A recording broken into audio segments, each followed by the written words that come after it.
Hey there my friends, this is Grace and welcome to another video and another layout. So this is my challenge layout and you guys picked 2, 5, 15, 17, and 20. Those are the 5 that had the most votes, and so I'm going to tell you that it is the Flair badge, the acrylic shapes, the red alphas, the birthday thickers, and also the birthday pads. So it was kind of an interesting thing. I'm just looking over the papers here because, like I said, these are all new to me, so I've never really looked into it, although I did purchase it because, you know, it looks nice, but kind of looking over and trying to figure out my layout as it is. Now, as you can see, the layout, it seems like it's going to be a birthday themed one since I have the birthday thickers and also the birthday pad. And then I'm just looking at all the shapes of the acrylic. So I just got to tell you that I am so grateful for you guys for giving me this, for picking and for participating in the challenge. This layout was really fun. Now I decided to do a double page layout of my husband's 50th birthday. This was in not 19, but this was in 2018. And because I have the 6x8 papers, I felt like I needed to kind of do a pattern paper border. And so I'm gonna do a bookend for my photos, having them in the middle, and then the papers in on both sides of my double page layout. Now initially I thought that maybe I will kind of spread the patterns apart, like there's no rhyme or reason for it, but it seemed like I was just doing the opposite, where if I put one pattern on the top on the left, I will do the pattern on the bottom right. And I guess that's okay too, but I will eventually change that a little bit later. And so I'm just cutting them into 2-inch width, and they're still 6-inch in length. Now, because that candle happy birthday was a little bit shorter, because I just really wanted to cut the design on it, I needed to cut a little bit more of a different pattern, and so that's why I cut a little strip of the blue one. Now with the orange one, I wasn't thinking. I only cut that into 3-inch, and I for some reason I didn't remember that the photos were 4-inch long, and so I ended up not cutting enough, and so I had to change course and pick a different pattern paper to go in the middle. And then I wanted to have a strip to go in between the papers and also the photos. And I thought about the pattern, or the striped pattern paper, but it was just too busy. So at least I was able to use the orange one for just the strips.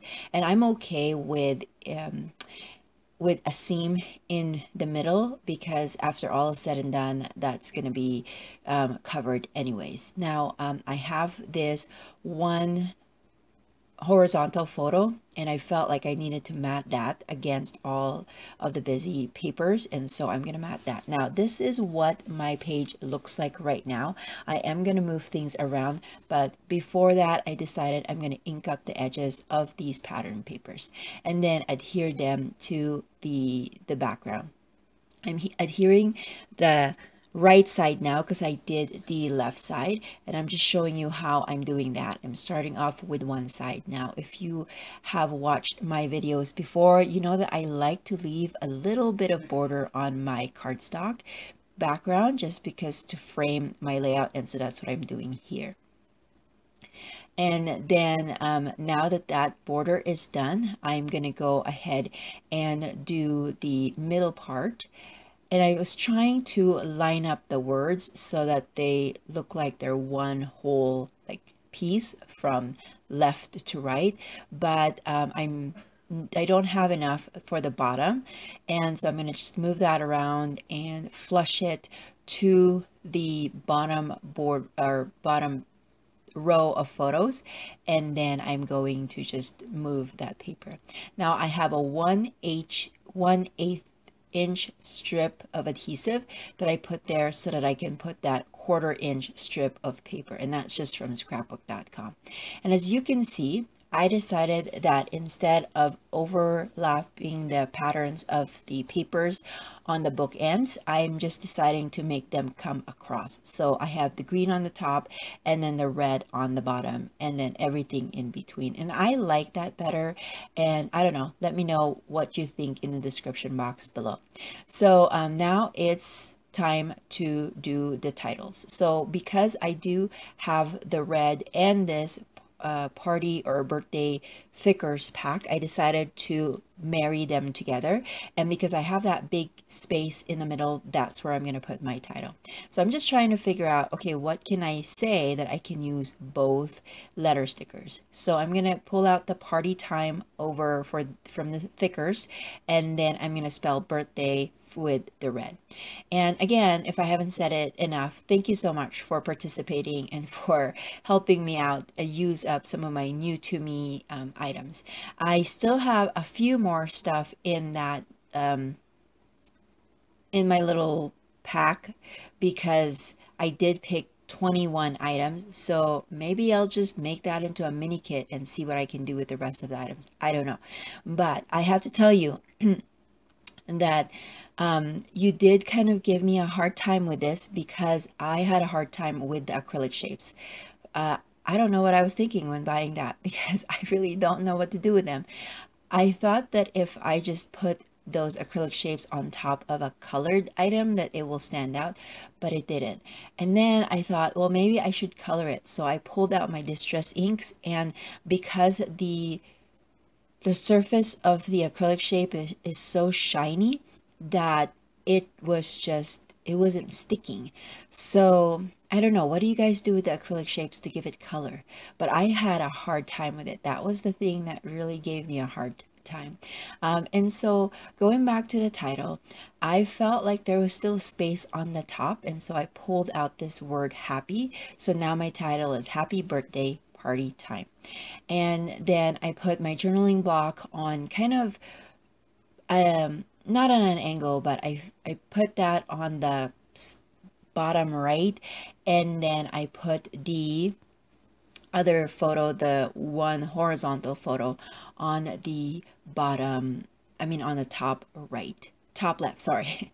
And then because I have the pattern paper has these like little blocks, I figured that I would use that because I usually at this point of my embellishments, I would usually use a sticker sheet, but since I don't have that, I might as well use this this paper pack still. And I really love this paper pack. It was really chock full of a lot of papers that have different colors, you know, just designs that are up my alley, and so I really enjoyed working with that. And I also enjoyed working with the flares. I didn't realize that you know, I would like flair so much. I think the thing that I don't use flares often enough is because they're so bulky on my layout, but I like it using here, and I actually used both of them here. And then because there were so many like rough angles and edges of this layout, I decided to punch a couple of these 2x2 squares into circles, and I used my 1 3/4 inch punch circle.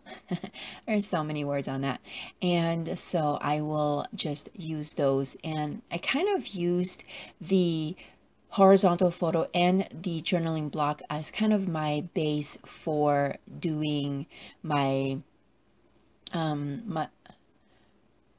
my embellishments, my clusters of embellishments there. And then I'm trying to figure out what I want to do with these banners, just kind of moving things around, and then I will kind of go back and forth with the left side and the right side for my clusters. And then just a little bit about the photos. These are again birthday photos of my husband. He actually turned 50 for this one, and so it was kind of a big big celebration.